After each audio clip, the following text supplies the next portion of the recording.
Hi, this is Casey. I did my project on the Dead Sea conservation, so let's get started. Dead Sea is currently shrinking by 3 feet per year, and that is a lot.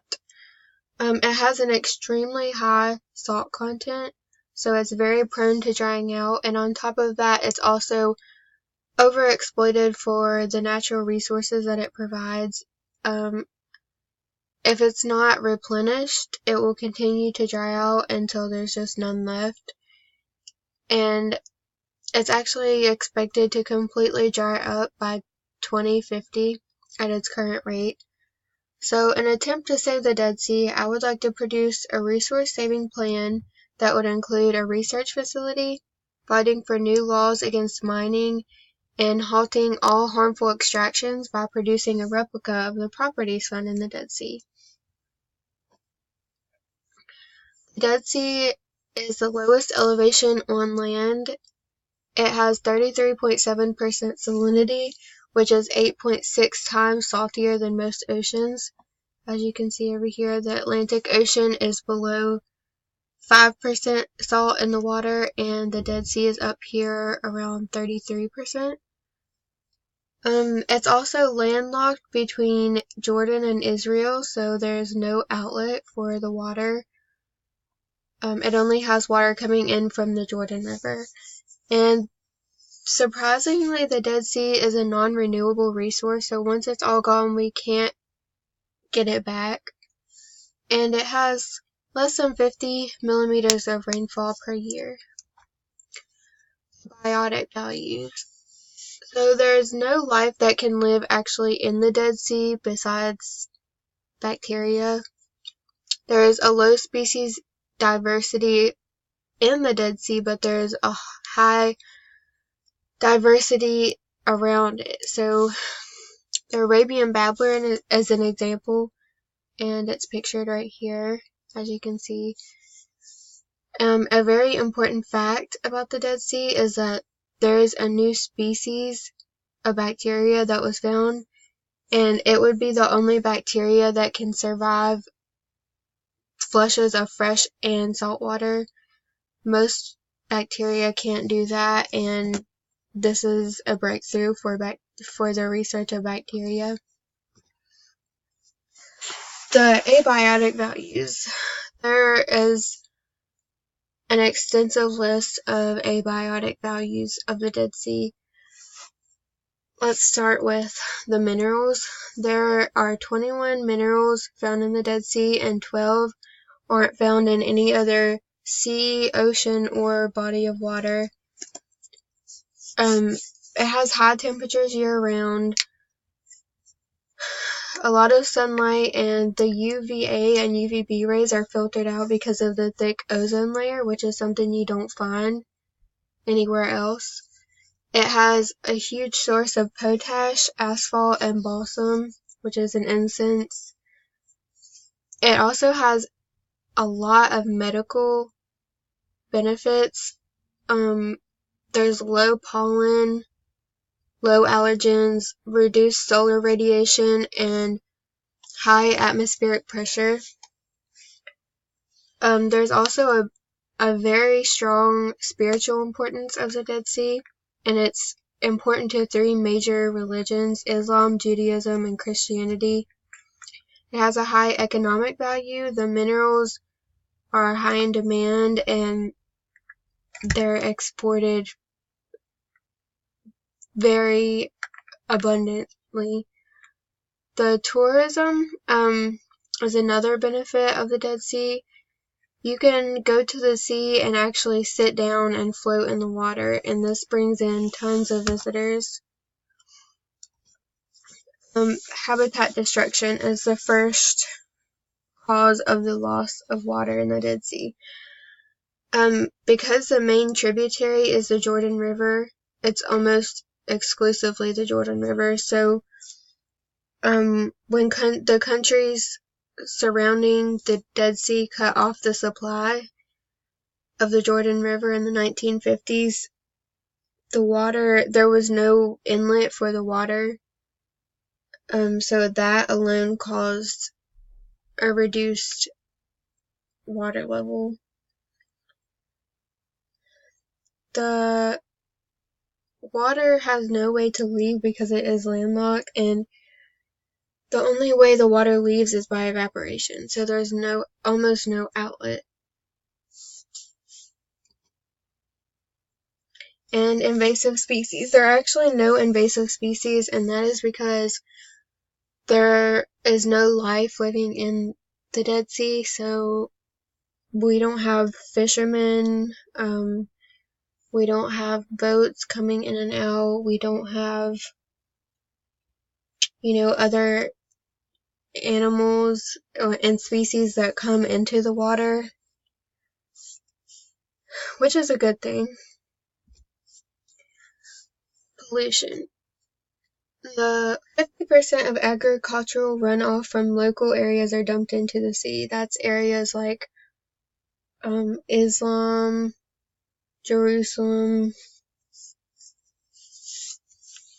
8 million gallons of sewage drains from Jerusalem every day. So that's a lot of sewage going into the Dead Sea, and that also has been a problem for tourism in the area. People frequently visit and find the water isn't as beneficial as it used to be.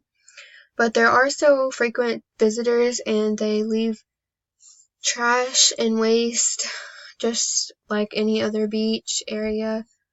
And over here you can see a man floating in the ocean with a newspaper. You can see how that would easily turn into trash and litter in the ocean. Population. The Dead Sea is one of the most visited regions in Israel and Jordan, and it has almost 4 million visitors a year. There are resorts and attractions continually built around the sea. You can see in the picture over here, one of the resorts right up on the Dead Sea.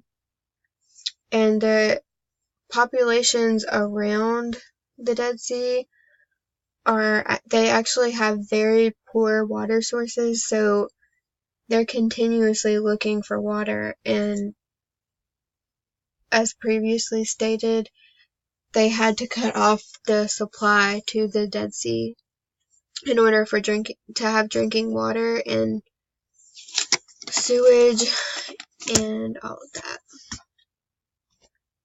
Climate change. So the surrounding region has faced severe dry periods. It's really dry and really hot, and the salt water dries up super fast. So because it's salty, it already is prone to evaporation, and as the heat and dryness increases, it's just gonna keep evaporating extremely fast. And down here you can see a picture of where the sea once was and the erosion that the salt content caused when it dried up. And actually, the surrounding areas of the sea face really bad sinkholes, and it causes the land around to cave. Roads are destroyed. It causes a lot of problems. The sea level decreasing causes many problems for people living in the area. Overexploitation. This is a big one because the sea has healing powers.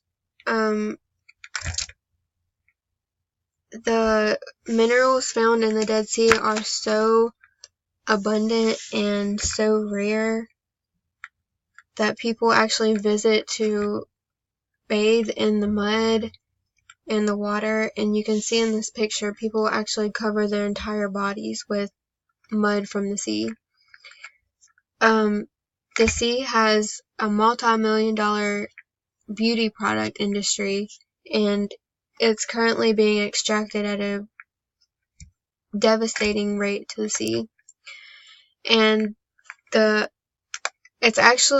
sea is one of Israel's largest industrial complexes because so many people are mining out of the sea and using the resources for things like salt, bath salts, table salt, They also mine for potash. And here's one organization trying to conserve the Dead Sea. One solution they came up with was to add more water flowing from the Jordan River.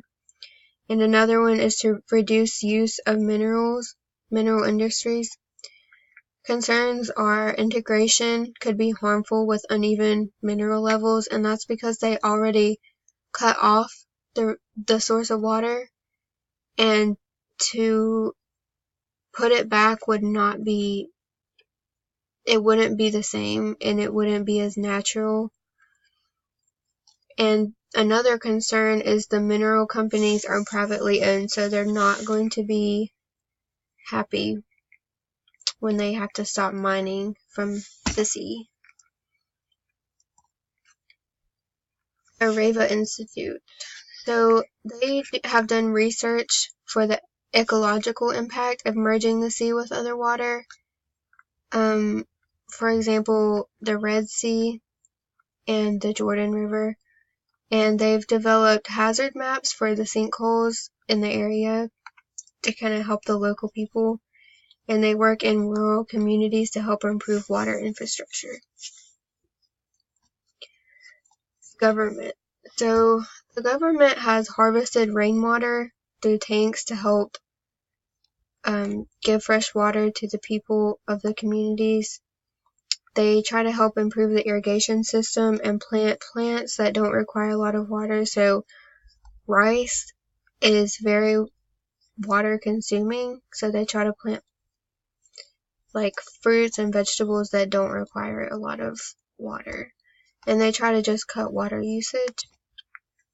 My plan would be to create a research lab in the outlying cities, take samples from the seawater, iodine crystals, rocks, asphalt chunks, just anything around the Dead Sea that could give us some information, and try to create a man-made replica of the healing properties of the Dead Sea, something that is not found anywhere else in the world besides the Dead Sea.